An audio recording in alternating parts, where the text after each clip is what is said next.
About 5 years ago, I lived downtown in a major city in the US. I've always been a night person, so I would often find myself bored after my roommate, who was decidedly not a night person, went to sleep.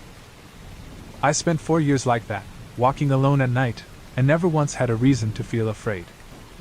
I always used to joke with my roommate that even the drug dealers in the city were polite. But all of that changed in just a few minutes of one evening.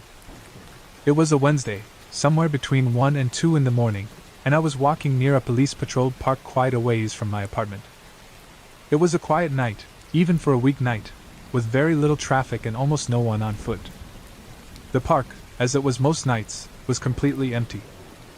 I turned down a short side street in order to loop back to my apartment when I first noticed him.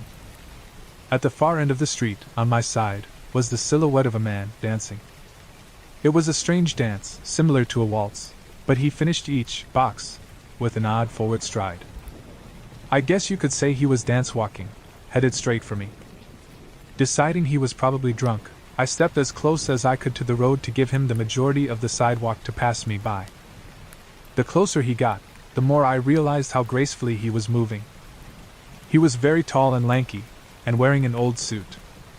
He danced closer still, until I could make out his face. His eyes were open wide and wild, head tilted back slightly, looking off at the sky. His mouth was formed in a painfully wide cartoon of a smile. Between the eyes and the smile, I decided to cross the street before he danced any closer. I took my eyes off of him to cross the empty street. As I reached the other side, I glanced back, and then stopped dead in my tracks. He had stopped dancing and was standing with one foot in the street, perfectly parallel to me. He was facing me but still looking skyward, smile still wide on his lips. I was completely and utterly unnerved by this. I started walking again, but kept my eyes on the man. He didn't move. Once I had put about half a block between us, I turned away from him for a moment to watch the sidewalk in front of me. The street and sidewalk ahead of me were completely empty. Still unnerved, I looked back to where he had been standing to find him gone. For the briefest of moments I felt relieved, until I noticed him. He had crossed the street, and was now slightly crouched down. I couldn't tell for sure due to the distance and the shadows, but I was certain he was facing me. I had looked away from him for no more than 10 seconds, so it was clear that he had moved fast. I was so shocked that I stood there for some time, staring at him. And then he started moving toward me again. He took giant, exaggerated tiptoed steps, as if he were a cartoon character sneaking up on someone.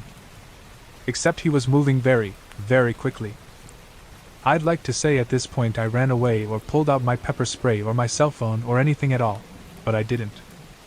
I just stood there, completely frozen as the smiling man crept toward me. And then he stopped again, about a car length away from me. Still smiling his smile, still looking to the sky.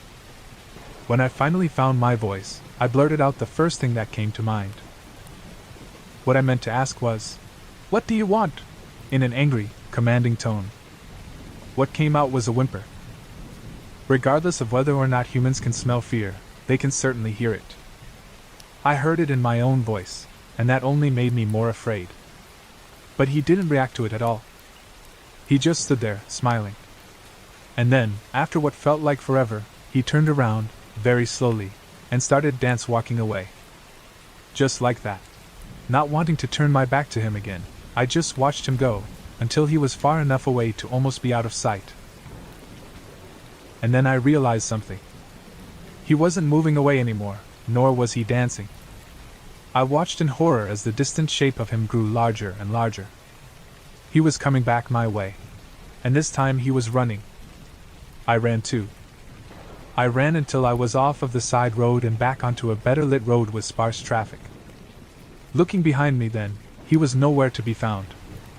The rest of the way home, I kept glancing over my shoulder, always expecting to see his stupid smile, but he was never there. I lived in that city for 6 months after that night, and I never went out for another walk. There was something about his face that always haunted me. He didn't look drunk, he didn't look high. He looked completely and utterly insane. And that's a very, very scary thing to see. I have always had an innate fear of the night. Not so much the dark, but the night itself. As a child, my imagination was overcome with stories of creatures that come alive at night and the safety offered by a house and light. I never had anything to base this fear on until a night when I decided to go with a buddy of mine to a baseball game and got stuck at a light at 2 a.m. after dropping him off at home. Of course, that night the game went into extra innings, and so I didn't get a chance to drop my friend off back home until well after 1 a.m. Everything was fine on the way home until I hit a light right before the street that led to my house. It was a T-junction and I was turning left. The light is one of those that you think is broken until it finally turns green right when you finally decide to just run it. Of course, I pulled up right as the light turned red. I would have just run the light, seeing as no one was there, and it was closing in on 2 a.m. on a school night. But earlier that week I had heard the phrase, "Character is what you do when no one is looking." And for whatever reason, that was the night I decided to prove to myself that I was a man of character. Big mistake. I pulled to a stop at the light feeling good about myself, bordering on self-righteous, when I happened to look out my window to my left and noticed a lady sitting all alone on a bus bench. We made brief eye contact and I quickly looked away. It was too late. I could see movement out of my peripheral vision and knew she was coming my way. I looked out the window and noticed she was carrying a bag. I quickly checked that my doors were locked and all my windows were up. I then moved my right foot above the accelerator just in case and braced myself for what was to come.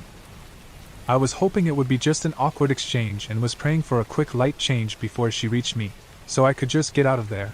I knew there was a slim chance of that. She walked right up to my window, put down her bag and began to tap on my window. I nervously looked up at her, and she motioned for me to put my window down. I had automatic windows, so I just imagined pushing too hard on the window button and that thing just coming all the way down, so I took a deep breath and lightly flicked it with my finger.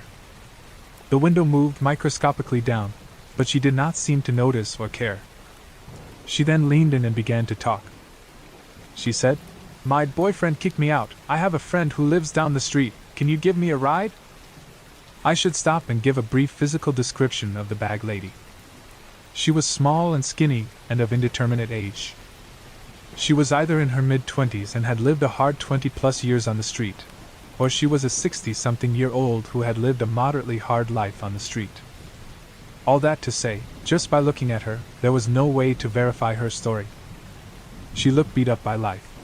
But there was something about her delivery, it was robotic and seemed practiced and like she was disconnected from the moment, that made my skin crawl. And after a brief debate on whether I should do it, I told her that I had to get home and could not give her a ride. After my first refusal, she leaned in closer and said the same thing again. "My boyfriend kicked me out. I have a friend who lives down the street. Can you give me a ride?" This time I felt more confident when I declined to give her a ride and told her I had a curfew and had to get home. She leaned in a third time and began her statement again. "My boyfriend kicked me out." At this point, the light changed. I slowly lifted my foot off the brake and started slowly rolling forward and began muttering an apology. She didn't move. She just looked at the light, then looked down at me, leaned in closer and said 5 words that have haunted me ever since. "You made the right decision." Then she picked up her bag and walked back towards the bench. I peeled out of the intersection and cried and screamed all the way home. I have no idea what she planned to do, or if there were people waiting to jump in my car from the bushes had I moved to let her in.